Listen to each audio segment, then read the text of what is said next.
Hi friends, welcome to my YouTube channel Gopika kitchen Pavagowda. ನಾನು ಇವತ್ತು ಮಕ್ಕನಿಗೆ ಖಾರ ಇಕ್ಕಿದ್ದೀನಿ.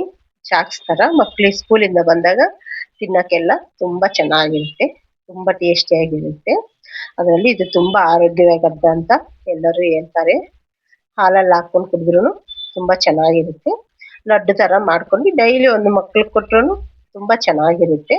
ದೊಡ್ಡವ್ರಿಗಾದ್ರೆ ಮೊಣಗಾಲು ನೋವು, ಕೀಲ್ ನೋವು, ನಿದ್ದೆ ಸರಿಯಾಗಿ ಬಂದಿದ್ರು, ಕೂಲ್ ಚೆನ್ನಾಗಿ ಉದುರ್ತಾ ಇದ್ರು, ಅದು ಎಲ್ಲದಕ್ಕೂ 100 ಕಾಯಿಲೆಗೂ ಒಂದೇ ರಾಮಪಾನ ಮಕ್ಕನ ಅಂತ ಹೇಳ್ತಾರೆ. ತುಂಬಾ ಅಂದ್ರೆ ತುಂಬಾ ಟೇಸ್ಟಿಯಾಗಿರುತ್ತೆ. ಇದು 2 ನಿಮಿಷದಲ್ಲಿ ಮಾಡ್ಕೊಳ್ಬೋದು. ಸ್ವಲ್ಪ ಫ್ರೈ ಮಾಡೋದು ಮಾತ್ರ ಸ್ವಲ್ಪ ಲೋ ಫ್ಲೇಮ್ ಅಲ್ಲೇ ಮಾಡ್ಕೋಬೇಕು. ಇದಕ್ಕೆ ನಾನು ಸ್ವಲ್ಪ ಆಯಿಲ್ ಹಾಕಿ ಮಕ್ಕನ ಹಾಕಿದ್ದೀನಿ. ಹಾಕಿ ಚೆನ್ನಾಗಿ ಫ್ರೈ ಮಾಡೋಣ. ಫ್ರೈ ಆದಮೇಲೆ ಒಂದು ಮುಟ್ಟಿ ನೋಡಿದ್ರೆ ಪುಡಿ ಪುಡಿ ಆಗುತ್ತೆ. ಹಂಗಾದ್ಮೇಲೆ ಸ್ವಲ್ಪ ಖಾರದ ಪುಡಿ, ಉಪ್ಪು, ಗರಂ ಮಸಾಲ, ಸ್ವಲ್ಪ ಚಾಟ್ ಮಸಾಲ ತಗೊಂಡಿದ್ದೀನಿ ನಾನು. 4 ಚೆನ್ನಾಗಿ ಮಿಕ್ಸ್ ಮಾಡ್ಕೊಂಡಿರೋಣ. ಇದಕ್ಕೆ ಸ್ವಲ್ಪ ಆಯಿಲ್ ಹಾಕೋಬೇಕು, ಅವಾಗ ಚೆನ್ನಾಗಿ ಮಿಕ್ಸ್ ಆಗುತ್ತೆ. ಎಷ್ಟು ಬೇಕೋ ಅಷ್ಟು ಸ್ವಲ್ಪ ಆಯಿಲ್ ಹಾಕೊಂಡು ನೀಟಾಗಿ ಕೈಯಲ್ಲೇ ತಿರುಗಿಸಿಬಿಡ್ರಿ. ನಾನು ಸ್ಟವ್ ಆಫ್ ಮಾಡಿದ್ದೀನಿ.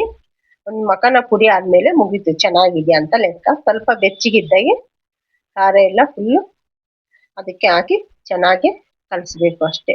ತುಂಬ ಅಂದರೆ ತುಂಬ ಟೇಸ್ಟಿಯಾಗಿರುತ್ತೆ. ಡೈಲಿ ಈ ಥರ ಮಾಡ್ಕೊಂಡು ತಿಂದರೂ ಆರೋಗ್ಯಕ್ಕೆ ತುಂಬಾನೇ ಒಳ್ಳೆಯದಂತೆ. ನೀವು ಇದೇ ಥರ ಟ್ರೈ ಮಾಡಿ ನೋಡಿ. ನಮ್ಮ ಚಾನಲ್ ಯಾರಾದರೂ ಹೊಸದಾಗಿ ನೋಡ್ತಾ ಇದ್ದರೆ ಚಾನಲ್ని ಸಬ್ಸ್ಕ್ರೈಬ್ ಮಾಡ್ಕೊಳ್ಳಿ, ಹಾಗೆ ಒಂದು ಲೈಕ್ ಮಾಡಿ. ನಾನು ಮಾಡೋ ಅಡುಗೆ ಎಲ್ಲ ನಿಮಗೆ ಬರುತ್ತೆ. ನೋಡ್ತಾ ಮಕ್ಕನ ಖಾರ ತುಂಬ ಅಂದರೆ ತುಂಬ ಟೇಸ್ಟಿ ಇದೆ. ಕೈಯಲ್ಲಿ ಮುಟ್ಕೊಂಡು ಪುಡಿ ಮಾಡಿದ್ರೆ ಪುಡಿ ಆಗೋ ಥರ ಇರಬೇಕು, ಆವಾಗ ತುಂಬ ಟೇಸ್ಟ್ ಇರುತ್ತೆ. ಬಾಯ್.